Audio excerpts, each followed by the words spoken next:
here to ask you a question.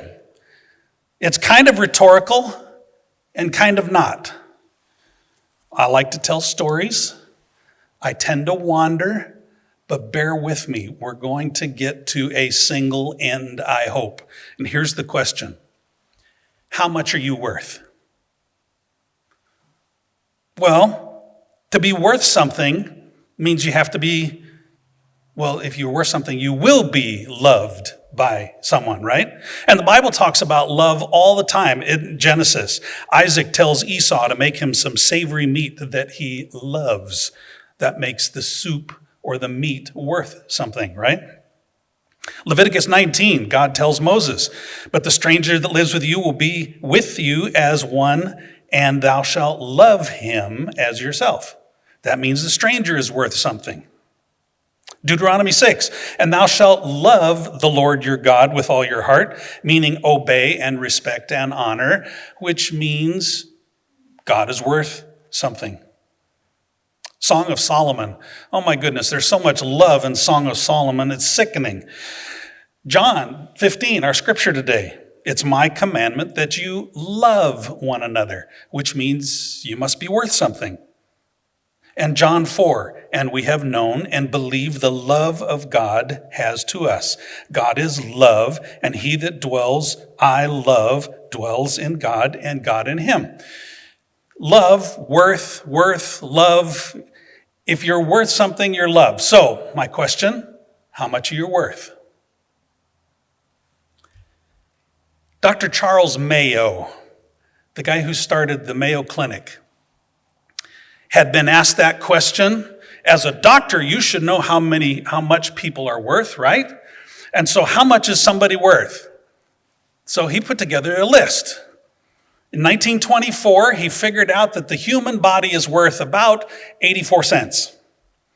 It's made up of oxygen, carbon, hydrogen, nitrogen, calcium, phosphorus, potassium, sulfur, sodium, chloride, magnesium, iron, and iodine, making about 84 cents worth of stuff.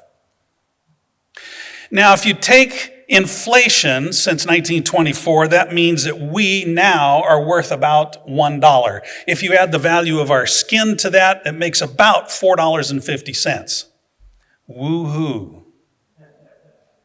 Now, granted, in 1924, they hadn't discovered how to extract bone marrow and how to extract DNA, so if you count that into it, we're worth quite a bit more. But essentially, $4.50. In 100 years, we have increased in value by 16 cents. Doesn't make you feel very good, does it? How much are you worth? So here's a worth. This is Sergeant William Carney. Sergeant William Carney was a member of the 54th Massachusetts Company, which was an entirely volunteer group of black soldiers during the Civil War. July 1863, General Grant had just taken Vicksburg and was moving his way through South Carolina. The Union Army had been tasked with capturing or destroying Fort Wagner. Matter of fact, there's a movie that was made about this battle. The movie is called Glory. Pretty close to being accurate. Fort Wagner was held by Confederate Union troops. The Union needed to take Fort Wagner if Grant was going to continue his march south. And from the bay on July 18, the Navy started shelling Fort Wagner, softening it up so that the troops could attack. Sergeant Carney and the 54th had been tasked with the point job of taking Fort Wagner. So later in the afternoon, after they had fired more than 600 rounds of artillery at the fort, the 54th started to make its way across more than 600 yards of open ground, marsh and sand, to attack the fort. As you would imagine, the Confederacy didn't want to give up the fort, so they started firing terribly, horrifically. The battle was just incredibly violent. Sergeant Carney happened to be standing fairly close to a Sergeant Hall, who had been the flag bearer for this company moving forward. They didn't have radios in the Civil War. They used the flag. When the flag was going forward, you went forward. If the flag was moving back, you moved back. So as they're going forward, they're making this attack. Sergeant Hall gets shot. The flag starts to fall. Sergeant Carney happens to be standing close enough by. He saw it happen, and in the blink of an eye, he dropped his rifle and grabbed the flag and kept the attack moving forward. He fought and he fought and he fought. As he's fighting across this 600 yards, more or less, of ground, he gets shot in the arm. But he didn't stop. He kept moving forward. Finally, he makes it to the wall of the fort, turns around to plant the flag, and discovers he's the only one who's made it.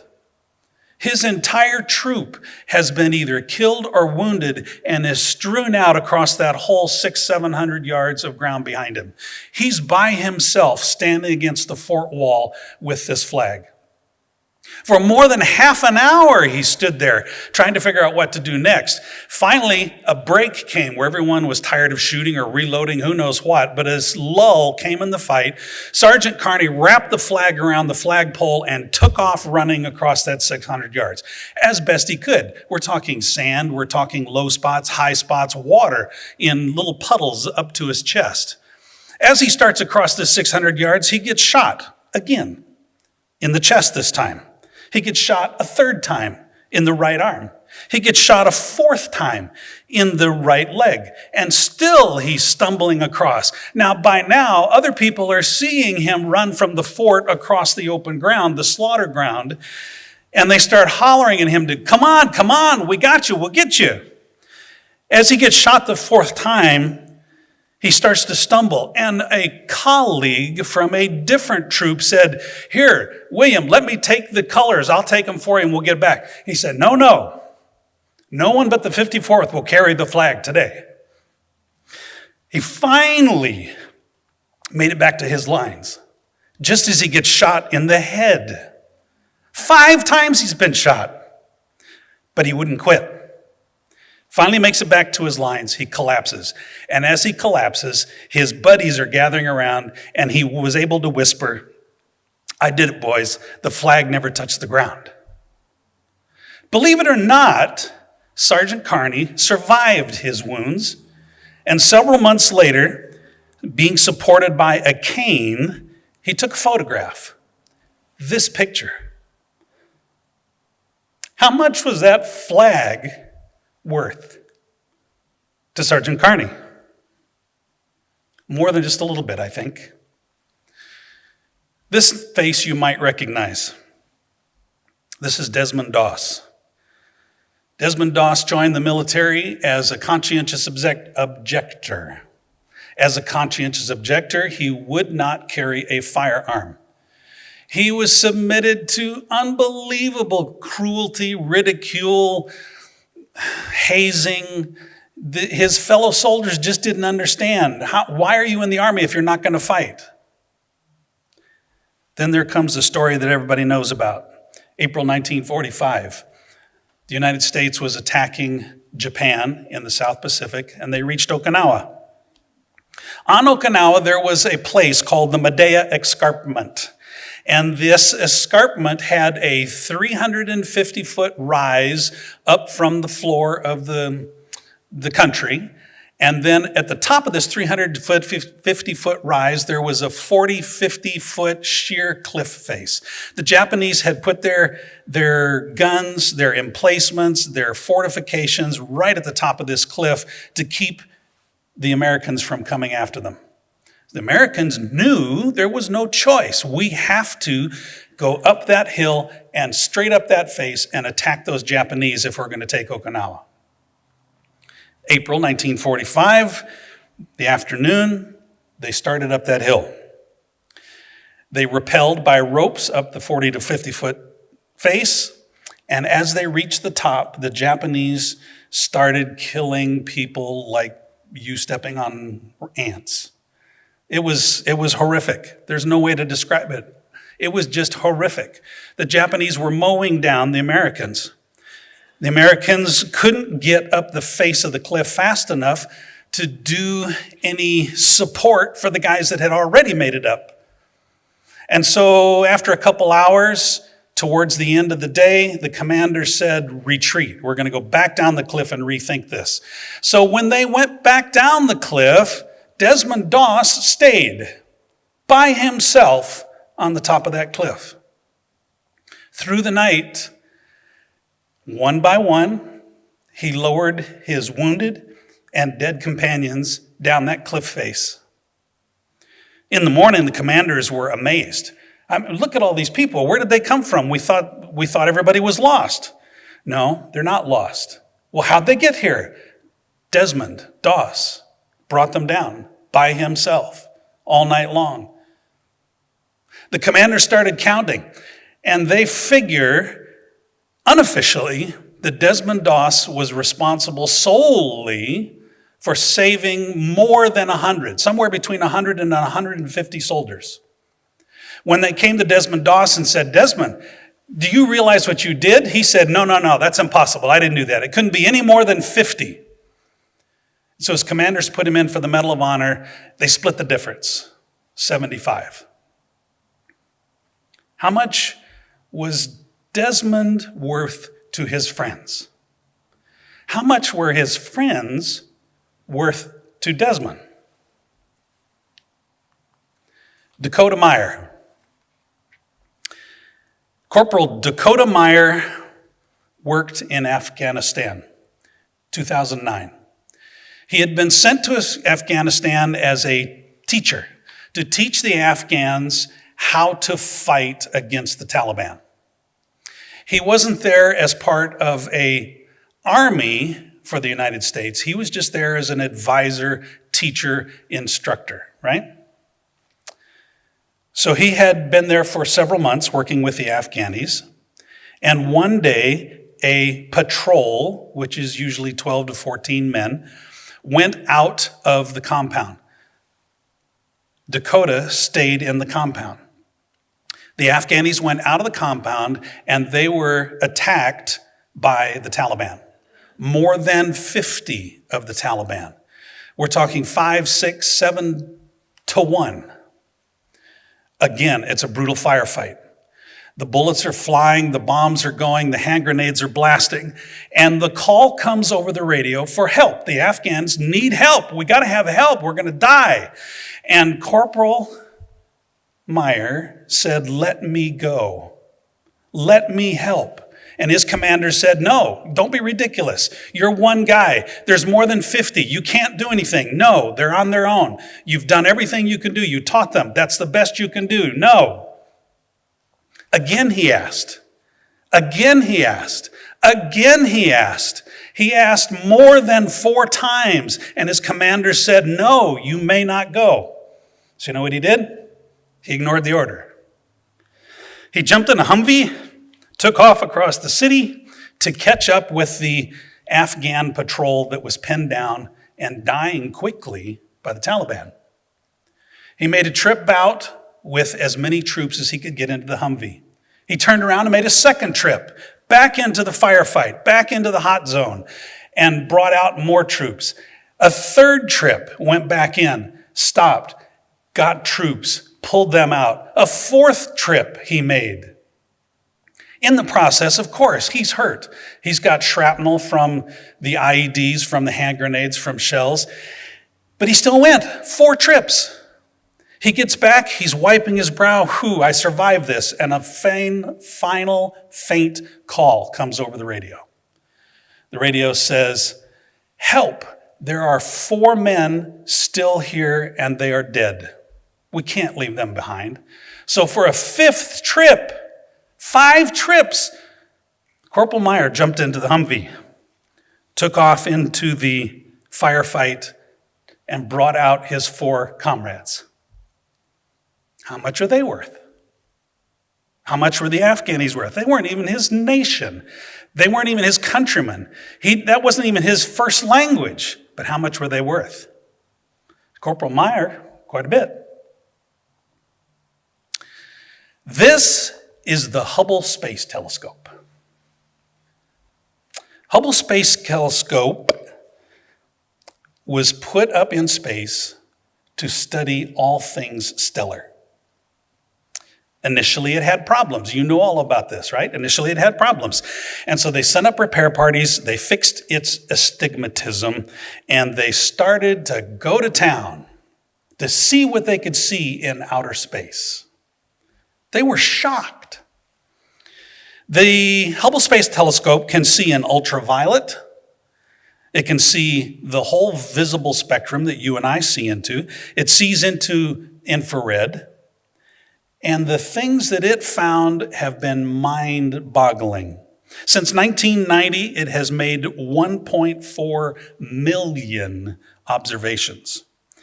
There have been more than 18,000 scientific papers published just on the findings that the telescope has seen.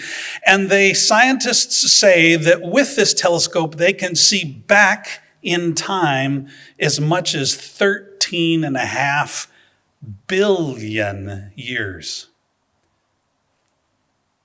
In 1995, it began observing the deep fields of space, meaning that they would take the telescope, they would focus it on just an empty spot of space, just a piece of blackness, just to see what would show up as the light would filter in. Some of the exposures they made lasted for 23, 24, 25 days. And then they would send those pictures back to Earth and scientists would put them together. This image is one that Hubble Space Telescope took. This image is a part of an image that took 23 days to make. It actually has 2,963 separate images that have pieced together to make this.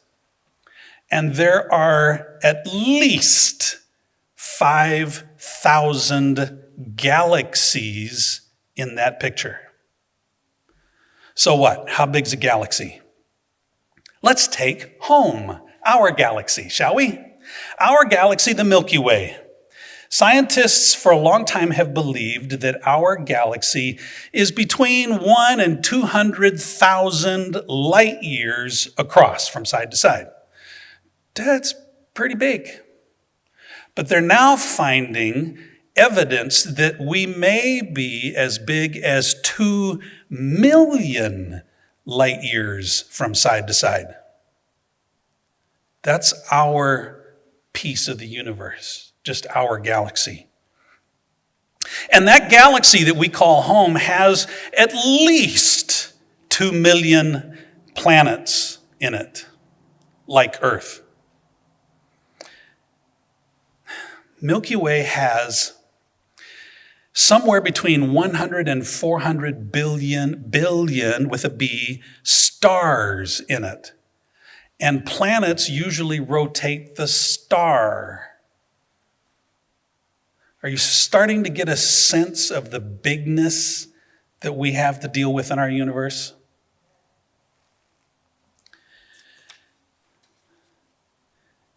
In 1977, NASA decided to launch an exploratory vessel.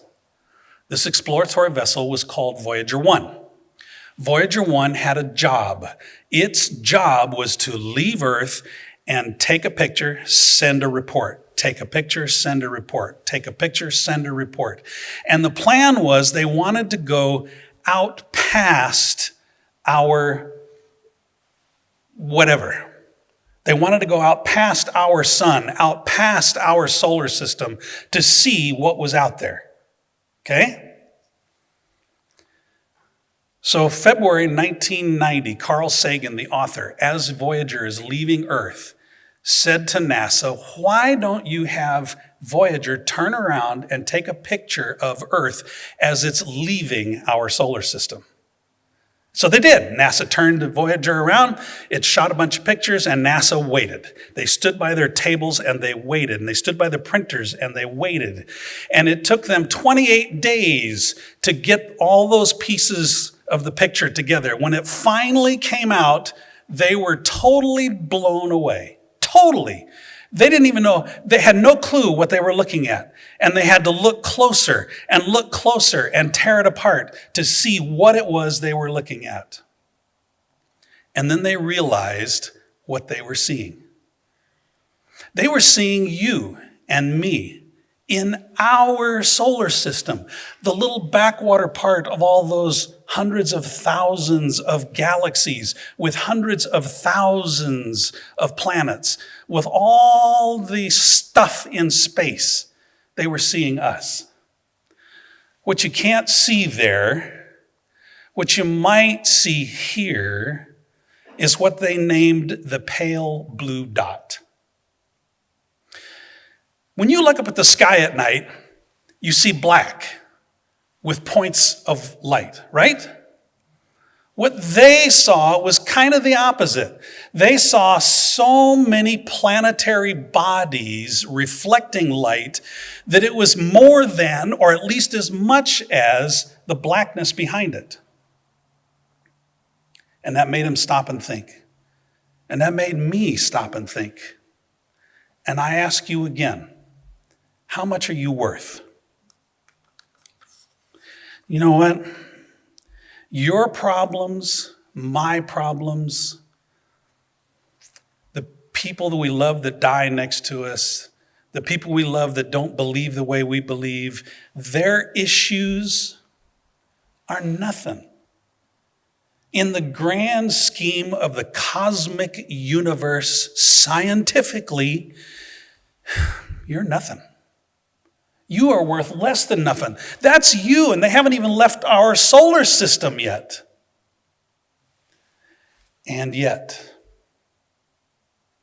the best news of the day, you are worth everything. Because, for God so loved this world